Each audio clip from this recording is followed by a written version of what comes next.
अस्सलाम वालेकुम dear students. First year के लेक्चर सीरीज में मैं आप सबको वेलकम कहता हूँ। आज हम क्वेश्चन सॉल्व करने वाले हैं एक्सरसाइज नंबर 3.3 के question number 3। Question number 3 paper point of view से बहुत ही इंपॉर्टेंट क्वेश्चन है और इस क्वेश्चन में हम ज़्यादातर रो ऑपरेशन और कॉलम ऑपरेशन का इस्तेमाल ही करने वाले हैं।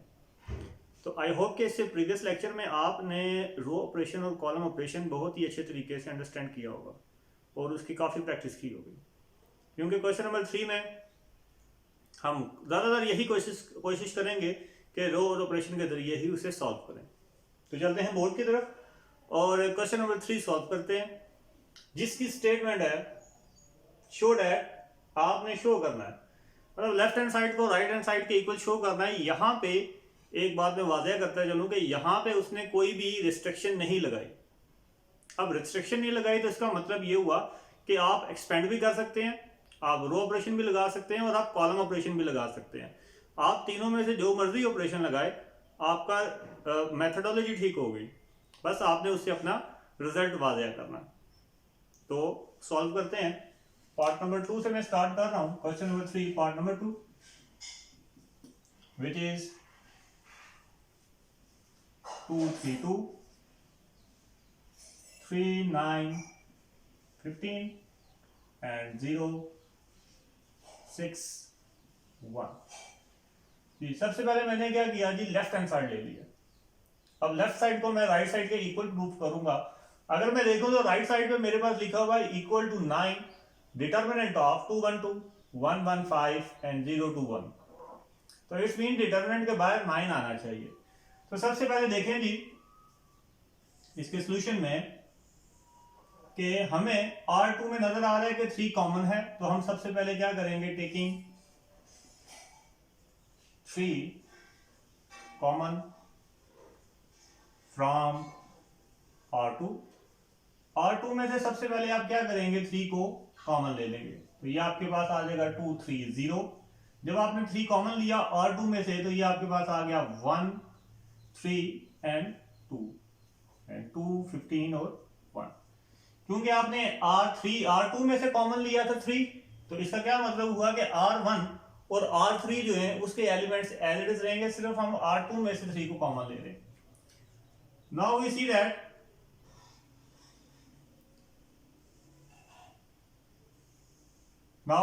दैट कि जो C2 है उसमें हमारे पास 3 एक कॉमन एलिमेंट है अगेन। तो हम क्या करेंगे, टेकिंग 3 कॉमन फ्रॉम C2। जी, तो आपने क्या किया, C2 में से भी आपने 3 को कॉमन ले लिया। C1 और C2 के एलिमेंट एज इट इज रहेंगे, तो सबसे पहले आप वही लिख लें। वो आपके पास आ गए जी 2 1 2 और 0 2 एंड 1। तो जब आपने C2 में से 3 कॉमन लिया, तो ये आपके पास आ गया 1 1 5 and 3 multiply by 3 which is equal to 9। determinant of 212 115 021। जी, तो विद अ सिंपल कैलकुलेशन हमने क्वेश्चंस को सॉल्व कर लिया। अब हम मूव करते हैं इसे नेक्स्ट क्वेश्चन की तरफ, विच इज पार्ट नंबर 3।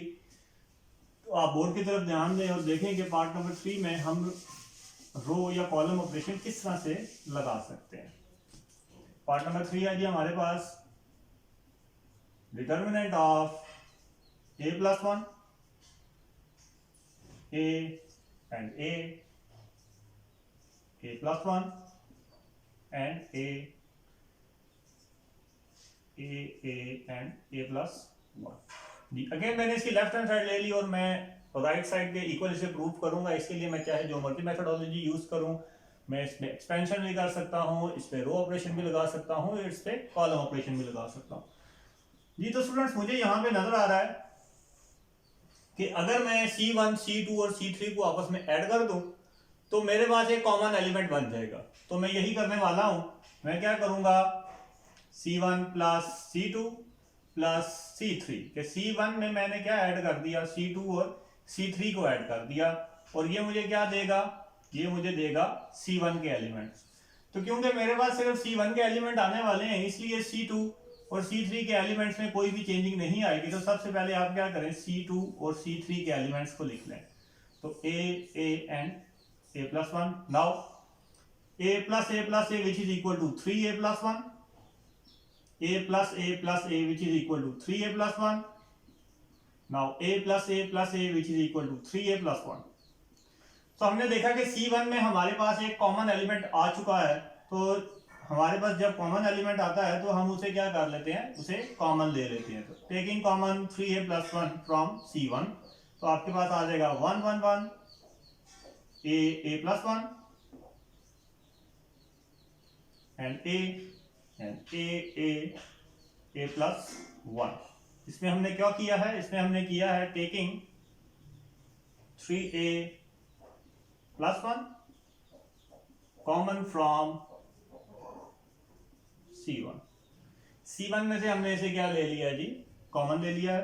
अब मैंने इससे प्रीवियस एक क्वेश्चन में आपको बताया था कि जब भी आपके पास ऐसी सिचुएशन आएगी कि 1 1 और 1 होगा, मतलब तीनों एलिमेंट आपके पास सेम आएंगे, तो आप क्या करेंगे, 1 के नीचे क्या बना देंगे, 0 बना देंगे। अगर कॉलम वाइज है तो आप 1 के नीचे 0 बनाएंगे, अगर रो वाइज है तो आप 1 के सामने 0 बना देंगे। तो अब ये आपके पास क्योंकि कॉलम वाइज है तो आप क्या करेंगे, 1 के नीचे आप क्या बना देंगे, 0 बना देंगे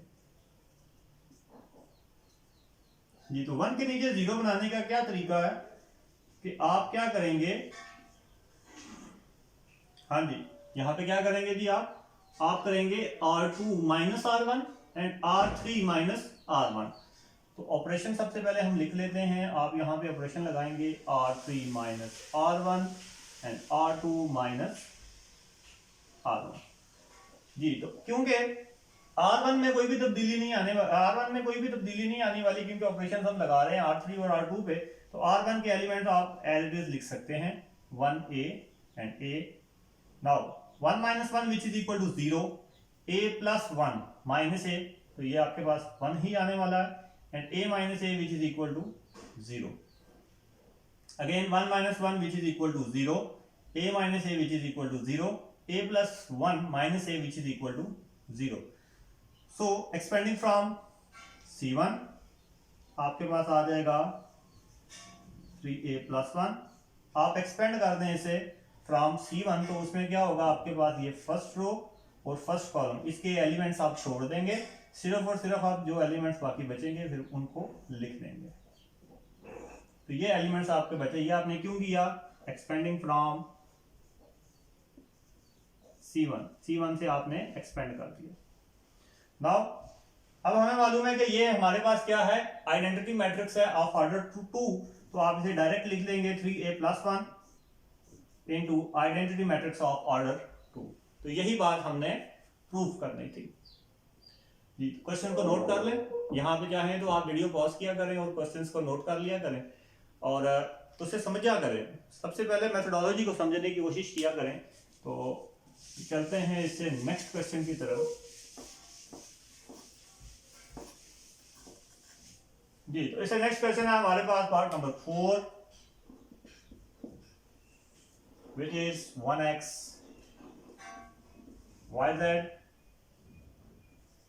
1y xz and 1z xy जी। तो इसकी राइट हैंड साइड अगर आप देखें, जिसके इक्वल आपने प्रूफ करना है, वहां पे आपके पास है 1x x square, 1y y square, 1z z square. इसका मतलब है आपको यहाँ पे और कुछ नहीं बट आपको स्क्वायर तो यहाँ पे जरूर चाहिए। तो सबसे पहले आप क्या करेंगे, स्क्वायर्स ही बनाएंगे।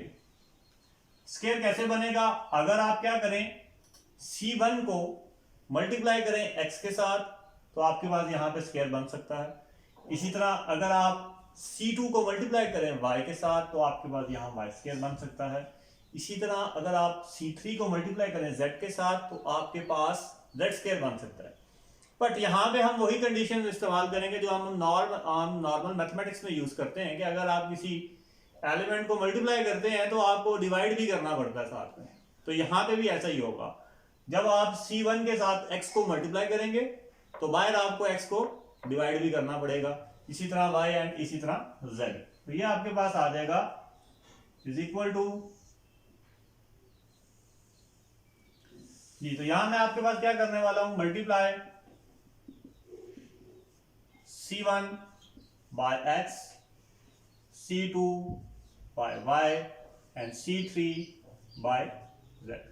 आपने क्या कर देना है, मल्टीप्लाई कर देना है C1 को x के साथ, C2 को y के साथ एंड C3 को z के साथ। तो जब आप इसको x से मल्टीप्लाई करेंगे तो ये आपके पास आ जाएगा x and x square x y z, similarly y square and x y z, now z square and x y z। तो क्योंकि आपने अगर x y z से मल्टीप्लाई किया है तो बाहर आपको डिवाइड भी करना पड़ेगा x y z के साथ। तो ये आपके पास आ जाएगा 1 अपॉन x y z।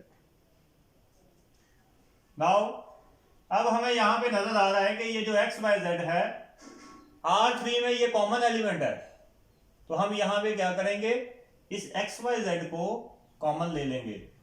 तो by taking common x y z from R3 we will get x y z divides x y z, x square and 1 y square and 1 z square and 1। इसमें आपने क्या किया है, taking common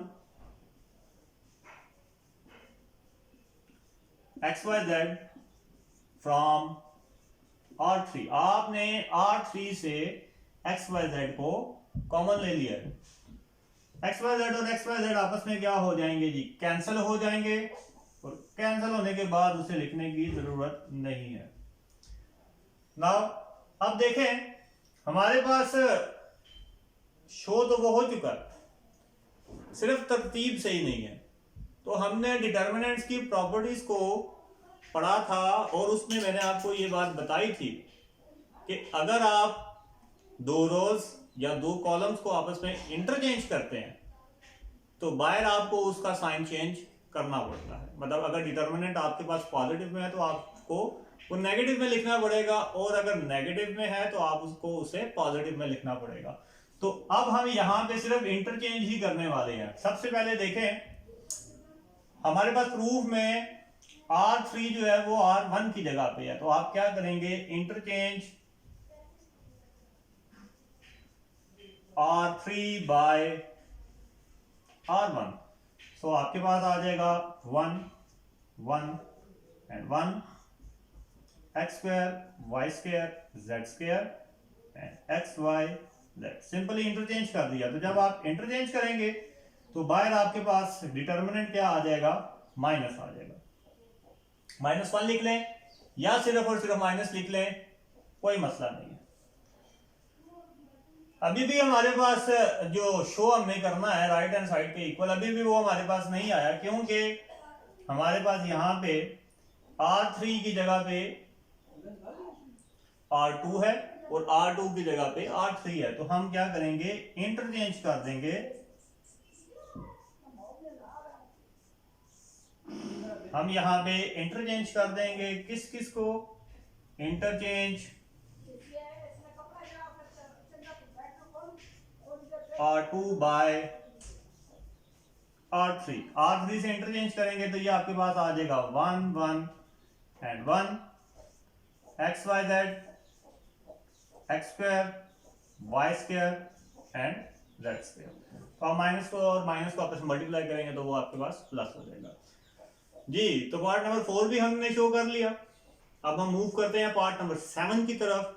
तो part number 7 की तरफ आप देखें बोर्ड की तरफ और एनालाइज करेंगे आपने उसमें कौन सा ऑपरेशन लगाना है। अपने माइंड में एक स्केच बना लिया करें। तो पार्ट नंबर है जी, सॉरी हमारे पास पार्ट नंबर है 8। तो पार्ट नंबर 8 में वो आपको कह रहा है कि A B C, B plus C plus A and A plus B, A plus B, C plus B, C plus A, which is equal to a cube plus b cube plus c cube minus 3abc। चलें equal वाले को ना लिखें क्योंकि space कम हो जाती है, तो डायरेक्टली मैंने लेफ्ट हैंड साइड ले लिया जी। अब इसका सॉल्यूशन देखें। तो सॉल्यूशन में जी, तो सबसे पहले देखें, अगर मैं क्या करूं, R1 को R2 में ऐड कर दूं तो मेरे पास एक कॉमन एलिमेंट आने वाला है। तो मैं यही करूंगा, सबसे पहले क्या करूंगा जी, ऑपरेशन लिख लेते हैं यहां पे, R1 plus R2। Now A plus B plus C आपके पास आ जाएगा। जब आप R1 और R2 को आपस में ऐड करेंगे आपके पास आ जाएगा A plus B plus C and A plus B plus C and A plus B plus C and B plus C, C plus A and A plus B and A plus B, C plus B and C plus A। Now अब हमें मालूम है कि C1 में A plus B plus C एक common element है। So by taking common A plus B plus C from C1 we will get what we will get? We will get 1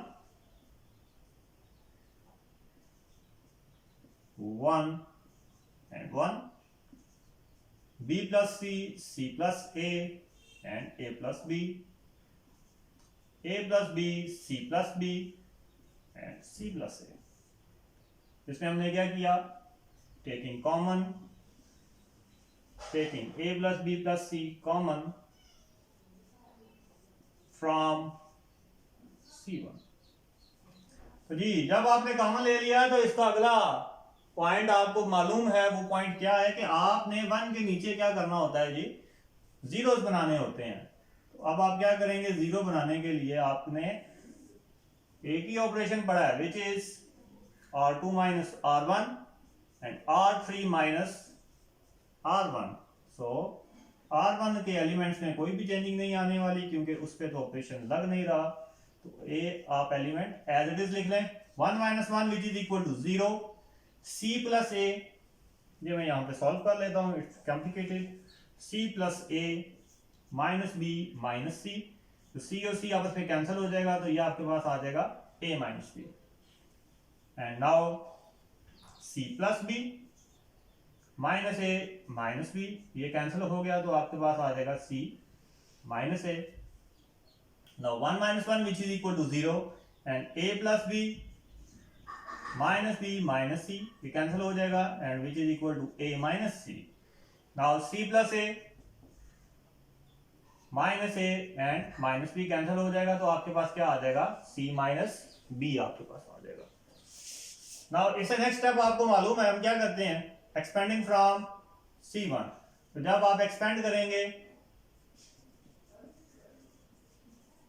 expanding from C1, जब आप C1 से expand करेंगे तो आपके पास आ जाएगा 1 into determinant of A minus B, A minus C, C minus A and C minus B.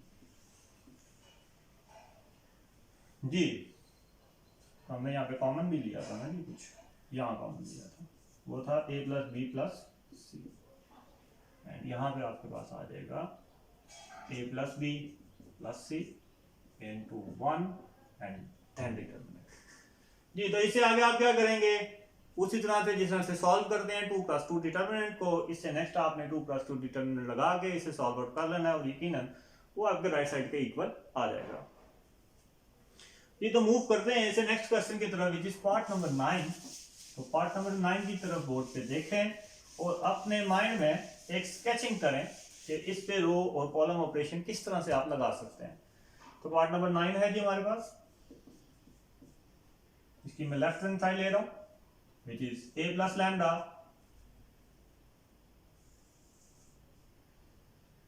A and A, B, B plus lambda and B, C, C, C plus lambda। Ji again अगर मैं इसकी left hand side की तरफ देख रहा हूं और मुझे यहां से ये बात नजर आ रही है कि अगर मैं क्या करूं, तीनों कॉलम्स को आपस में ऐड कर दूं तो मेरे पास एक सिंगल एलिमेंट आ जाएगा विच इज, अगर मैं क्या करूं, ऐसा करूं कि C1 plus C2 plus C3 और ये हमें क्या देगा जी, ये हमें देगा C1। तो C1 के एलिमेंट में चेंजिंग आने वाली है इसलिए उसके सिवा मैं C2 और C3 के एलिमेंट यहाँ पे पहले से लिख लेता हूँ ताकि कोई कंफ्यूजन ना रहे, एंड C प्लस लैम्डा। तो जब आप क्या करेंगे C1 में C2 और C3 को ऐड करेंगे तो आपके पास आ जाएगा A plus lambda plus B plus C। तो मैं इसे तरतीब से लिख रहा हूँ A plus B plus C plus lambda and A plus B plus C plus lambda and A plus B plus C plus lambda. जी तो मैंने देखें स्टूडेंट्स इस तरह के क्वेश्चंस मैंने काफी ज्यादा सॉल्व किए ताकि आपको मेथोडोलॉजी समझ आ सके। मैक्सिमम क्वेश्चन 3.3 एक्सरसाइज में इसी तरह के हैं।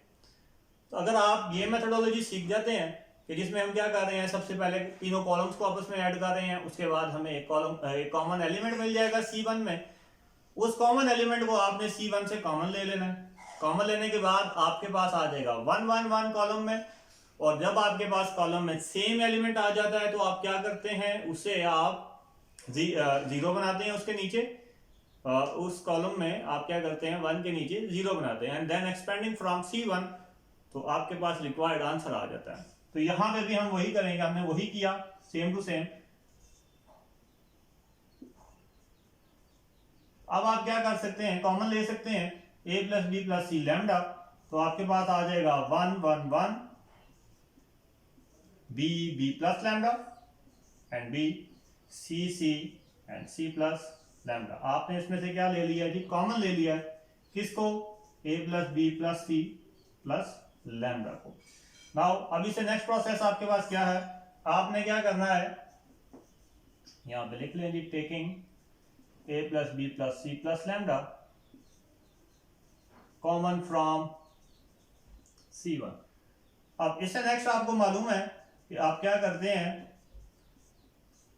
1 के नीचे 0 बनाते हैं।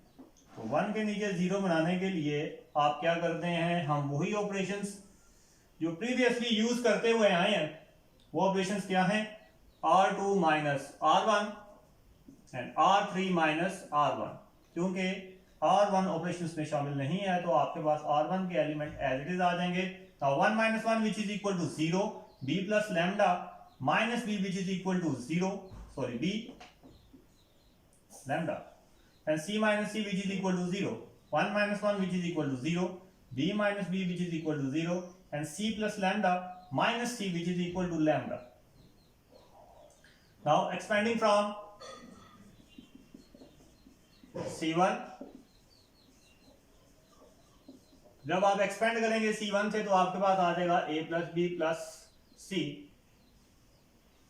plus lambda into determinant of, जब आप एक्सपेंड करेंगे तो आपके पास फर्स्ट रो फर्स्ट कॉलम के एलिमेंट आप छोड़ देंगे और बाकी एलिमेंट्स का 2 क्रॉस 2 डिटर्मिनेंट आप बना सकते हैं जी। तो अब आप क्या करें, इस डिटर्मिनेंट को सॉल्व करेंगे।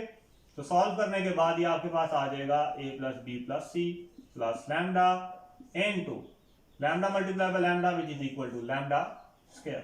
तो ये आपके पास इसका रिक्वायर्ड रिजल्ट आ चुका है।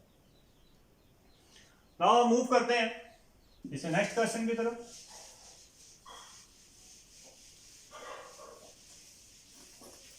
Which is left hand side में इसकी ले रहा हूं, determinant of 1A square 1B B square 1C C square. हाँ जी, अब आप अगर इसकी राइट साइड की तरफ गौर करें तो आपके पास लिखा हुआ है A minus B and B minus C और C माइनस A। तो यहां पे आप क्या करेंगे जी,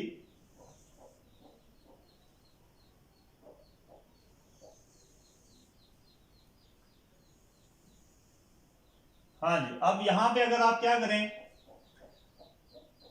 अगर आप ये कर दें, क्योंकि आपको क्या चाहिए, A माइनस बी चाहिए, B माइनस सी चाहिए और C माइनस A चाहिए। जाहिर है ये डिजिट तभी बनेगा जब आपके पास कुछ इस तरह का होगा कि A और B एलिमेंट आपस में क्या होंगे, माइनस होंगे। सो A माइनस बी अगर आपको चाहिए तो आपको क्या करना पड़ेगा, C2 और C1 को आपस में क्या करना पड़ेगा, माइनस करना पड़ेगा। और अगर आपको a माइनस सी चाहिए तो फिर आपको क्या करना पड़ेगा, C2 माइनस C3 करना पड़ेगा। तो यहाँ पे एक कंफ्यूजन है, वो कंफ्यूजन ये है कि अगर आपको a माइनस बी चाहिए तो आप इसके ऊपर ऑपरेशन लगा रहे हैं एंड देन आप क्या कर रहे हैं, इसी को ऑपरेशन आप सी से लगा रहे हैं। तो यहाँ पे ये आपने ये वाली गलती नहीं करनी, आपने इस तरह से ऑपरेशन लगाना है कि एक ही कॉलम के साथ दोनों कॉलम ऑपरेट हो सकें। तो यहाँ देखें, अगर हम ऐसा करें कि हम C1 को फिक्स कर देते हैं, 1C और C3 को सॉरी फिक्स कर देते हैं, और हम क्या करते हैं यहां से कर लेते हैं C1 minus C3 and C2 minus C3। तो देखें हमारे पास क्या आता है, 1 minus 1 which is equal to 0, a minus C जो हमारी एक रिक्वायरमेंट है, ठीक है। हम बाद में इसको माइनस से मल्टीप्लाई करके चेंज भी कर सकते हैं, a माइनस C, और ये आपके पास आ गया a square minus C square.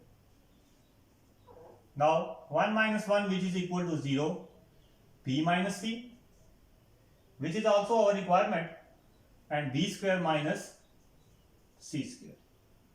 Now expanding from c3, अब हमारे पास देखें ना इस 1 के सामने 0 बन चुके हैं, so expanding from c3 we will get